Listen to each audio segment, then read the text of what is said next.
This is Alpha Male 2.0, and this is Caleb Jones, and this is Freedom Focused Lifestyle Design for Men. If you're new to the channel, be sure to subscribe. We do 5 videos a week here on how to make both your woman life and your business life more free, because you need both. This is a big one. This is one of the most important videos I have ever done. This is probably one of the most important videos I ever will do. And if you know my content, I don't say things like that. I don't engage in that kind of hyperbole. I'm very serious about this. If you get what I'm about to show you and understand what I'm about to show you, and more importantly, acknowledge what I'm about to show you, because it's easy to understand, it's harder to acknowledge. You'll find out as I go along. This will change your life. This changed my life. And when this changed my life, I only understood a percentage of this. I'm going to give you the whole thing in this video right now. I didn't come up with this. Much more intelligent people than me came up with this. Psychologists, a lot of psychological studies, guys like Jim Newman came up with this stuff. This will change your life. And if you understand it and you fully acknowledge the influence this has over your life, you're going to change your life. I'm not kidding. I'm not joking. You'll find out when I'm done. Okay? Okay. This quadrant is you. This is all of you. This is your whole human machine, human animal. This is everything you are. And you have 4 pieces to who you are. And these 4 pieces are aligned in a very specific order. I will show you that in a second. But this is everything you are. And if you understand how these different quadrants interact with yourself, you're going to understand why you don't have the results in your life that you want. Because if you're watching this video, my guess is there are things you want in your life that you don't have yet, that you've been struggling with to get. I'm about to show you why that is. So the first piece to this, first piece here, is where you are static. Static meaning unchanging. These are things about you that you cannot change. These are things about you that you're stuck with, like your age. Now you can do well for your age, you can be healthy for your age, you can look good for your age, but your numerical age, you can't really change that. What else? Your race. Your skin tone, which is different than your race, right? You can have light-skinned Hispanics and very white Hispanics, white as me, right? What else? Your height. You can't really change your height. You're kind of stuck with it. There's no procedure that I know of that modifies your height. Your sex, as in your gender. I got to do that right. Do that right, Caleb. Your sex. Now, I'm not talking about gender. That's a more fluid concept, pun intended. So yes, there are procedures you can do to change your gender, but in terms of XY chromosome, you're kind of stuck with it. You really can't change that, right? And a few other things. These are things about you that you cannot change, that you can mitigate, that you can work around. They provide both advantages and disadvantages. It depends on where you are. So for example, if you are 18 years old, that's your age, nothing you can do about that. That is a disadvantage in many respects. It is. If you are 75 years old, that is also a disadvantage, right? I am 48 years old. I'm kind of in a gray area. There are some good things about 48 and there are some bad things about 48. If you, for example, are, let's say you're 27 years old, you have some physical advantages over me that I can't really control, not necessarily in terms of our age difference. And you could argue that I maybe have some financial advantages or maybe some confidence advantages over you. So this isn't all negative. Sometimes there are good things in here. I am a white, blue-eyed man. That is an advantage. That does help in certain scenarios, right? If you are short, if you are 5'2", that might cause some challenges. Not much you can do about that. You can mitigate it, but you can't really change it. Cool? Okay. So that's where you're static. That's the first piece to you. The second piece to you are your abilities. I feel like I'm making a Dungeons and Dragons character sheet. Abilities. Abilities. I know you can't read that. It says abilities, trust me. These are the good things about you. These are your advantages. There are basically 3 aspects of this. There are your skills. These are the things that you have learned to do. These are skill sets you have learned throughout your life. You have your talents, which are different than skills. Talents are what you're naturally good at. So my daughter is an artist. She is naturally good at that. No one showed her how to do it. My son is very naturally gifted socially. He has a lot of charisma, a lot of people skills, and he had it when he was 6 years old. He had people skills at age 6. I didn't have until I was in my mid-30s, and I'm not kidding. So we all have our unique talents. Some of you are naturally talented at music. Some of you are naturally talented at fitness. Some of you are naturally talented at numbers. You have talents, right? Last one is you have your interests. Things you like. Interests. These are things that you like. So yes, that's an advantage too. Things you like can be an advantage. They can. So you have things you've learned how to do, things you're good at naturally, and things that you like to do. Make sense? Okay.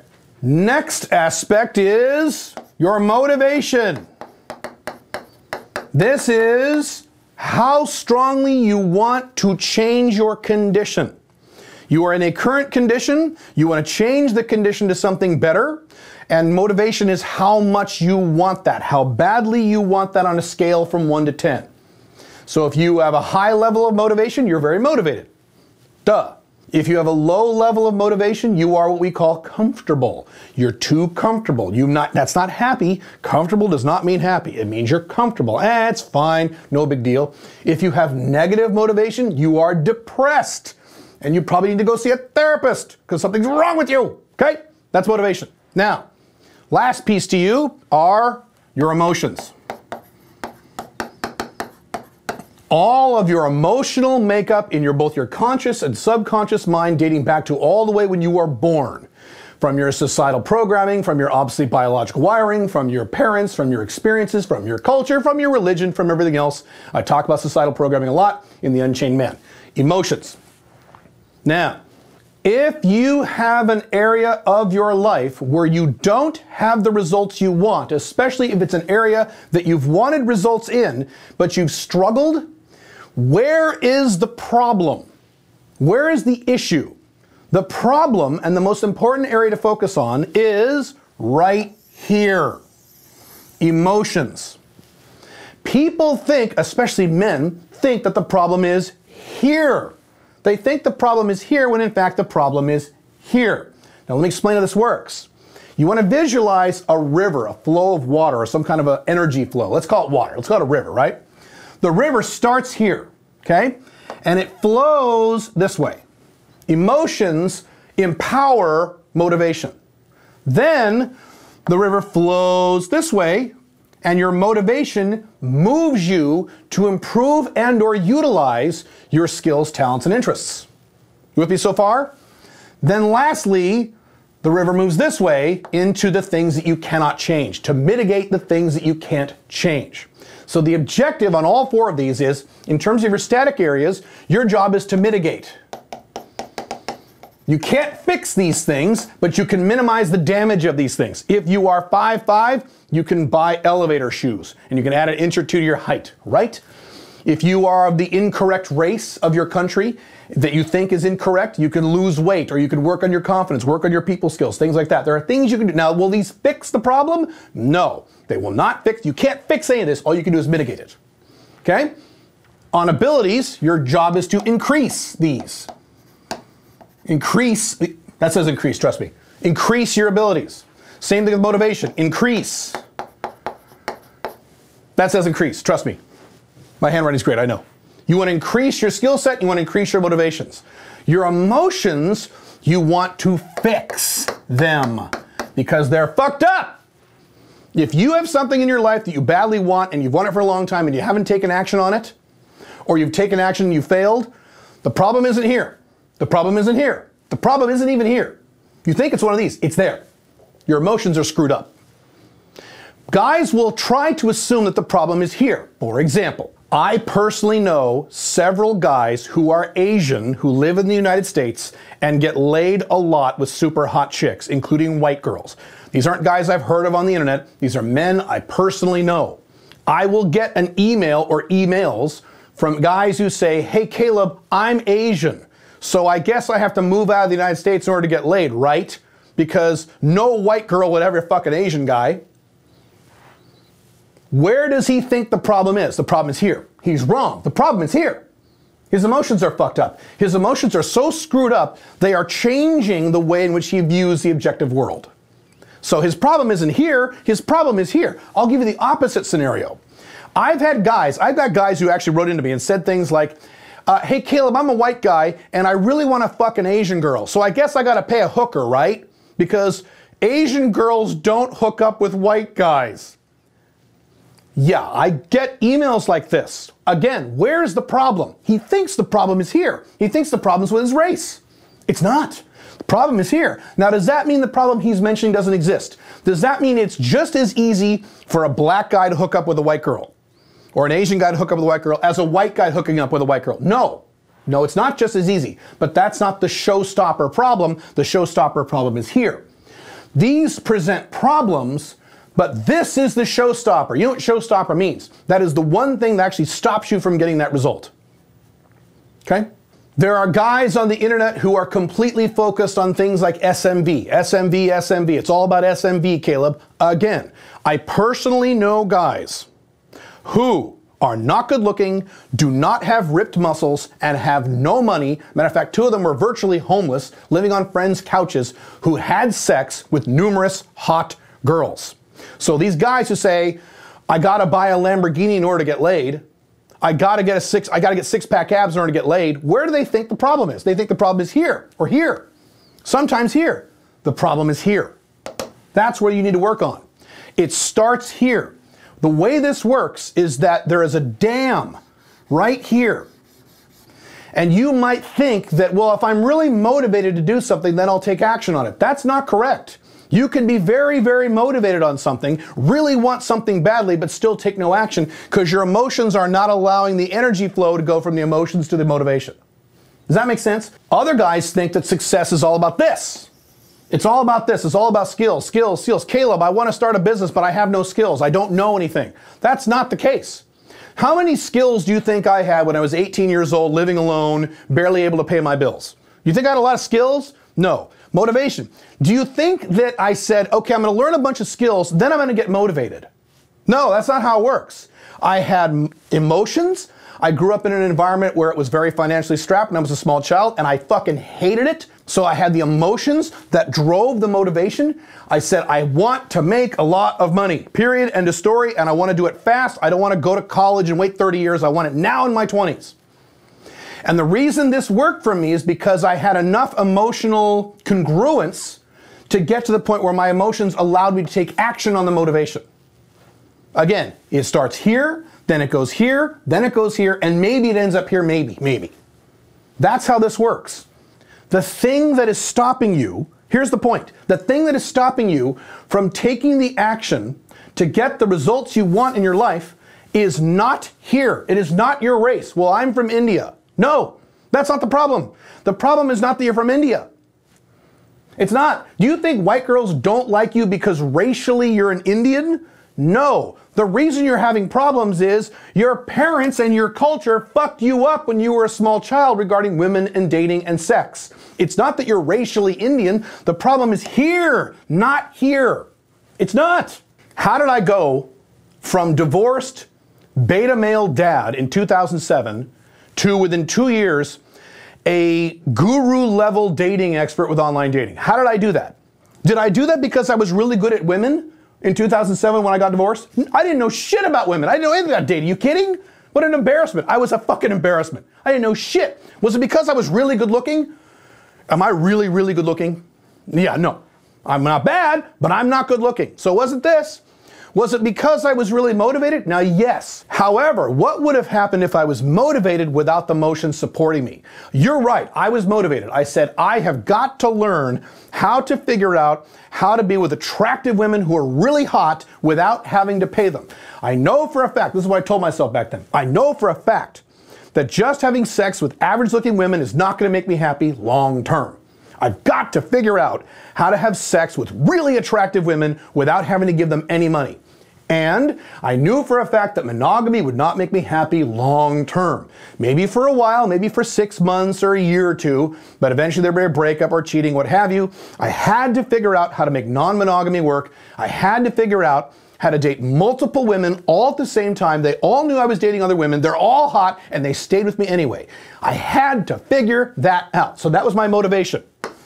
Had a lot of it, no question.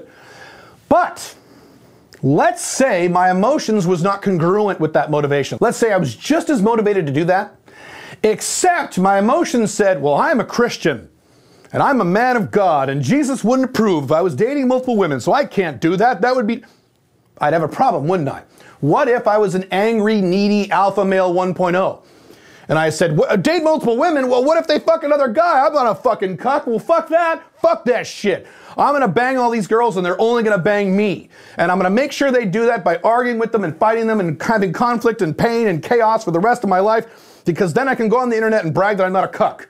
Because I'm going to be a real man like Donald Trump, a man with constant drama and chaos in his life, because that's what a real man does, God damn it. What if I had that? What if my feelings said that? What if I was a total beta and I really wanted this stuff, but I went, well, girls may not like that. Well, what if they don't like what if they break up with me? And what if, you know, I'm a male feminist. I shouldn't piss women off. Okay? So it's not just that I had the motivation. It's that my emotions were congruent with the motivation, so I had enough fuel to actually take action on the skill set. Same thing when I made a lot of money in my early 20s, or excuse me, late 20s. Same exact thing. I had motivation and my emotions were more or less congruent. They weren't 100% congruent. I made $100,000 a year income by the time I was 27. Not bad, but then there are guys like Dan Locke who made millions of dollars by the time he was in his late 20s. So maybe you could say my emotions were probably 80% congruent with that, with the money stuff, okay? One of the reasons I've had so much trouble losing body fat, now I've lost a lot, but one of the reasons I'm not to where I want to be yet is not because I'm not motivated. I am extremely motivated. One of the reasons is there's an emotional aspect that I've got in the back of my head. It's way back in the back of my subconscious. And it's this little voice that says, hey, I have sex with super hot chicks every week. I make tons of money. I live a fantastic life. I'm not ugly and I'm really healthy. Why bother losing weight? I have that little voice back here. Now that voice is wrong. That voice is completely, objectively, factually wrong, but it's there. It's regardless of my motivation. So if you have a problem in your life that you need to fix, you need to forget about this, forget about this, forget about this, and focus on this. You need to take a shovel and dig into your head and figure out what the fuck is wrong with your emotions. Not because you're short or you're not the right race or you don't make enough money. Those things are factors, yes, they're factors. They're important factors, but they're not the showstopper. For every man who has your excuse, I can show you a man who already has what you want. I'm only 5'5", I can't get laid. Women don't like short guys. Neil Strauss is 5'5", 5'6", he did just fine. How do you explain that? I don't care what excuse you can come up with. There's a guy that has what you want. Why does he have what you want, even though he has the same excuse as you do? Because he got his emotions right. I've got guys, two guys in particular I'm thinking of, in the SMIC program who are guys from India who bang hot white girls left and right. Why? Because they took the time to figure this out. They didn't just bitch about, oh, I'm Indian. Or whatever excuse you have. I'm Jewish. Or I'm too skinny. Or God damn, I hear, oh, I'm too ugly. I hear all the fucking excuses. You're focused on here. The problem is not here. It is a problem, but it's not the problem. The problem is right here. Stop and figure out how to get into your emotions and figure out what's wrong with you. Now, how to do that is a very big topic. I have a lot of information on that in The Unchained Man, my other books and stuff like that. Look at some other videos on my channel. You can look at my blogs. I have bits and pieces of that. That's a complicated topic. Frankly, if these are really bad for you, you may need to go see somebody. You may need to go see a therapist. There's a percentage of you who need to go see a therapist. There are some of you who need to do that because your emotions aren't right. It doesn't matter how motivated you are. It doesn't matter how skilled you are. It doesn't matter what your problems are or limitations are. You got to get your emotions right. Make sense? Very important. And if you don't get this, now here's the last part of this. A lot of you watching this video are resisting this right now. You're saying, no, my skin tone is the problem, Caleb. My problem is my skin tone. The problem is my height. The problem is my age. No, Caleb. Wrong. You want to believe the problem is here because that gives you an out. Say, well, I'm 52 years old, so I can't date younger women. No younger woman would ever date a 52-year-old guy. Factually incorrect, but it's easy for you to say because now you have an out. It's harder for you to say, okay, the reason I think that is because there's something wrong upstairs and I need to figure out how to do that and figure out how to resolve that. And it may not be easy. I had to go through this in my early 30s. I had to reevaluate my entire life. This was fine. This was fine. This was all wrong. Several times in my life I've had to do this, and it's not fun. But once you figure this out, all of a sudden, it's like opening up floodgates here. You have all this energy here, you have all this energy here, and you have all this energy here. It's awesome. But you got to do this first. Not easy, but that'll get it done. Stop focusing on this. Some of you guys stop focusing on this. There are men who are extremely talented, who are extremely intelligent, who are extremely skilled, who will never make a tiny fraction of my income. There are men who are a lot smarter than me, who will never make more than $40,000 a year. And I make many, many, many, many, many multiples of that. There are men who are really good looking, way better looking than me. I've seen these guys on YouTube. They're ripped, they got six-pack abs, and they're crying into the camera because they've never kissed a girl before. What is the problem? Is the problem here? No, the problem's here. Right there. Focus on your emotions, figure these out, and all of a sudden everything else gets much easier. If you want help with this, join smic.com. That's www.joinsmic.com. That's not smic.com. It's joinsmic.com. I can help you with this. I will see you in the next video, but please give this some thought. Rewatch this video if you have to. Get this through your head. The problem is not here. The problem is here. See you soon. Bye.